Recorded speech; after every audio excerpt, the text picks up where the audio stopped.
E aí, sétimo ano, tudo bem com vocês? Aqui é o professor Éder e hoje prosseguiremos aqui no conteúdo da apostila. Hoje vamos falar de uma nova divisão regional aí, que vai ser a divisão regional que nós vamos utilizar durante todo esse ano. Então, na aula anterior, a gente falou da divisão do IBGE, que dividiu o Brasil em 5 regiões, né? Nordeste, Norte, Sudeste, Sul e Centro-Oeste, né, que é a divisão mais conhecida, mas a divisão que a gente vai aprender hoje, que é a divisão regional em complexos regionais do Pedro Geiger, é a divisão que nós utilizaremos no segundo, terceiro e quarto bimestre. É o tipo de divisão regional que vai dividir o país em 3 regiões principais. Então a gente vai entender como foi feita essa divisão, vamos fazer a leitura do texto aí, eu vou explicar para vocês essa divisão, que ela é importantíssima para a gente dentro da geografia, e vou deixar alguns exercícios para vocês responderem na aula de hoje, certo, sétimo ano? Então vamos lá, página 13. Deixa eu ver se é isso mesmo. Página 13, a divisão em complexos regionais. Vamos lá. Na atualidade, a divisão regional mais adequada à realidade brasileira divide o país em 3 complexos regionais, ou geoeconômicos. Essa proposta foi elaborada inicialmente pelo geógrafo Pedro Pinchas Geiger em 1967 e sofreu algumas modificações no decorrer do tempo. Então, essa é a divisão que mais vai se adequar à nossa realidade hoje, né? Ela vai se dividir o Brasil em 3 regiões, como vocês observam aqui no mapa, né? Nordeste, Centro-Sul e Amazônia. Essa divisão leva em consideração os seguintes critérios. Primeiro, processo histórico de ocupação do espaço. Ou seja, o processo histórico de ocupação do espaço ele ocorreu pela nossa colonização primeiro no Nordeste, depois foi para o Centro-Sul e só no final pela Amazônia. Depois, o grau de alteração do meio ambiente e as diferenças sociais e econômicas. Né? No Centro-Sul, sétimo ano, que é a região mais desenvolvida, o grau de ocupação, de alteração do meio ambiente, ele é muito diferente do que na Amazônia, onde ainda, mesmo com o desmatamento, mesmo com os problemas, ainda tem uma natureza bem desenvolvida, bem pouco alterada. Né? Diferente aqui no Centro-Sul, onde toda a Mata Atlântica já foi basicamente demolida, né? Devastada. Né? Então, essa questão do meio ambiente também ela é levada em consideração. E, propriamente, as diferenças sociais e econômicas. Né? O Centro-Sul vai ter um desenvolvimento econômico maior e diferente da região Nordeste e da região Amazônica. Então, esses são os principais critérios que o Pedro usou para fazer essa divisão regional. Né? Então, vamos lá. O Centro-Sul apresenta-se como a região mais economicamente dinâmica do país, articulando 2 regiões periféricas, Nordeste e Amazônia. Né? Então, Amazônia e Nordeste são consideradas regiões economicamente periféricas, enquanto a Centro-Sul, né, é a região mais desenvolvida economicamente.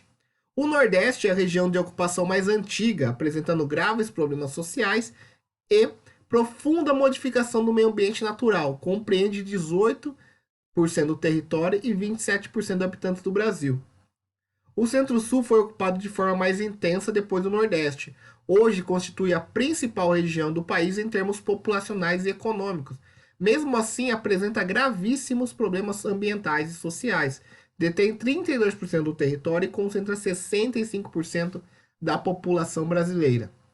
Na Amazônia, o processo de ocupação do espaço intensificou-se apenas nas últimas décadas. Apesar do predomínio da paisagem natural, a região encontra-se em um acelerado processo de modificação e decorrência da devastação da floresta amazônica. Perfaz cerca de 50% do território e apenas 8% da sociedade nacional.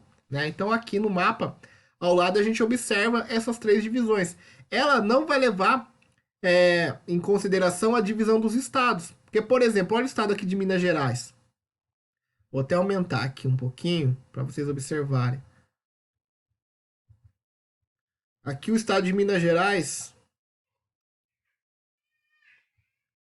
nesse estado aqui, né? Aqui embaixo, né, aliás, que já é Bahia. Aqui no estado de Minas Gerais, vocês observam que ele é lilás, boa parte do território dele, e uma parte do território é verde. Por quê? Porque o norte, boa parte do território de Minas Gerais está na região centro-sul. Ele tem uma dinâmica econômica, social de centro-sul.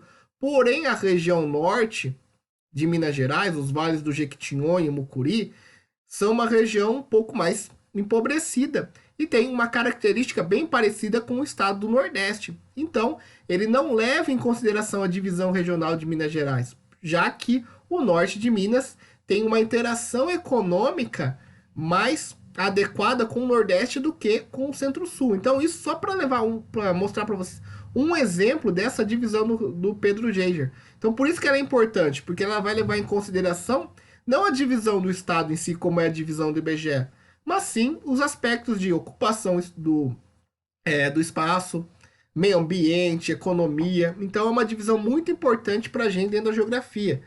E mais importante ainda, porque vai ser a divisão que nós vamos trabalhar durante esse ano. Né? Então, no primeiro bimestre, que ainda é essa apostila 1, a gente está vendo todo o conteúdo de Brasil. No segundo bimestre, nós trabalharemos só a região Centro-Sul, no terceiro, a região Nordeste e no quarto, a região Amazônica. Então, essa divisão ela também é importante para nós dentro da geografia. Certo, sétimo ano? Então, é, é bom que vocês compreendam mesmo, tirem bastante dúvida desse. Leiam o texto, né? Vejam o vídeo certinho, porque é uma divisão regional bastante importante para a gente, ok? A partir disso, pessoal, vocês vão responder as questões, questão 18.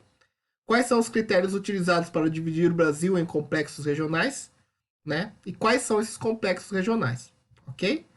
E vocês vão na página 14, vão fazer a leitura do texto aí, ok?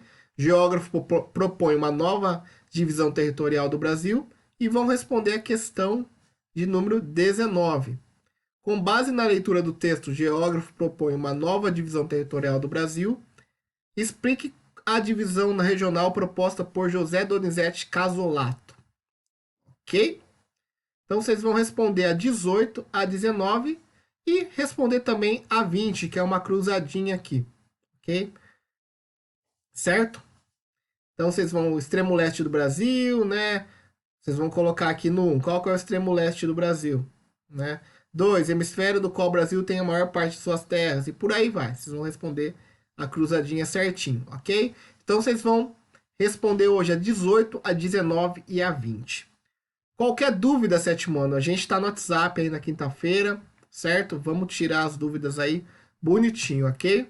Se vocês tiverem, é claro. E assim que vocês forem terminando as atividades, mandem no grupo, né, a foto das questões respondidas, que hoje é 18, 19 e 20.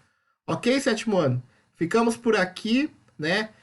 É bom que vocês compreendam mesmo essa divisão regional, que ela vai ser muito importante, ok? Então é isso e até a próxima.